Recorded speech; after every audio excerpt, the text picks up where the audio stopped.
Thank you, Rob. Right now, we've got a crisis at our southern border. It is chaos. It is endangering the safety and security of Americans. We are seeing hundreds of thousands of children being brought in by human traffickers, many of them subject to violent abuse, to sexual abuse. We're seeing criminals, violent criminals. We're seeing gang members. We're seeing people who are known terrorists coming in illegally. This chaos is the result of political decisions made by Joe Biden and Kamala Harris. And looking at the chaos at the southern border, only this administration would decide it's not bad enough that we have the highest rate of illegal immigration in 61 years, 2 million people last year. It's not bad enough.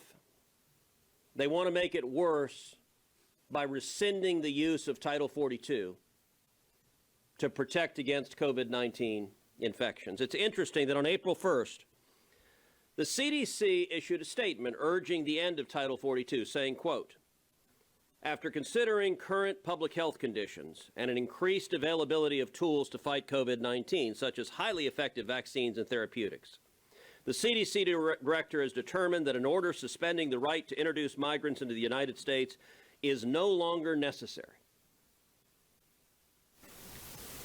12 days later, on April 13th, the same CDC extended the order that everyone must wear masks on airplanes. So here's the Biden administration's reasoning.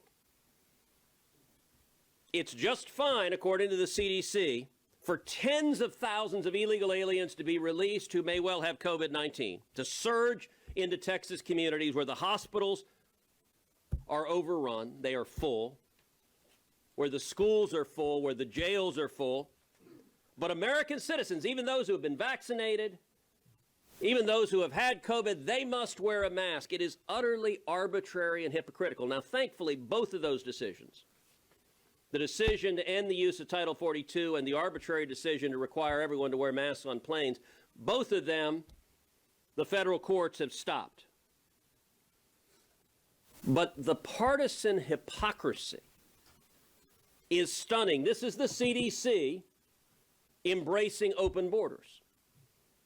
And I will say partisan hypocrisy, Capitol Hill, is certainly not immune from that particular failing. We're now seeing a bunch of Democrats, interestingly enough, all collected in states where they're on the ballot in November.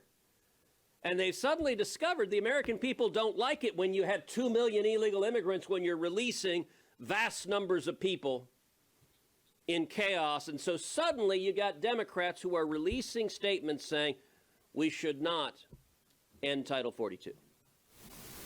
The hypocrisy of that is last year I forced a vote on my amendment to codify the protections of Title 42, to stop the administration from ending Title 42, and every single Democrat voted no.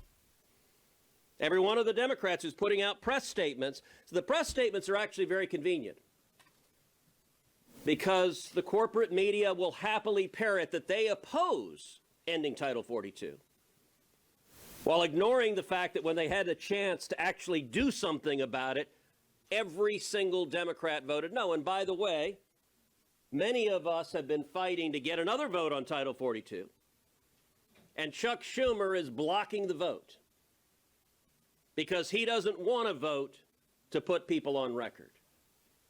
This is extreme, it's radical, it's dangerous, and it's unnecessary. The open border policies of this administration are a disaster, and I'll tell you, my prediction is in November, South Texas is turning bright red. South Texas has been a heavily Democrat region of our state for 100+ years. This November, I think we're going to elect Republican members of Congress. I think we've got a good shot at electing 2 or even 3 Hispanic women Republicans to represent South Texas, because I can tell you when I sit down at roundtables in South Texas, elected Democrats tell me, if my party is the party of open borders, I can't support that. This is a disaster, and it is caused by Joe Biden and Kamala Harris.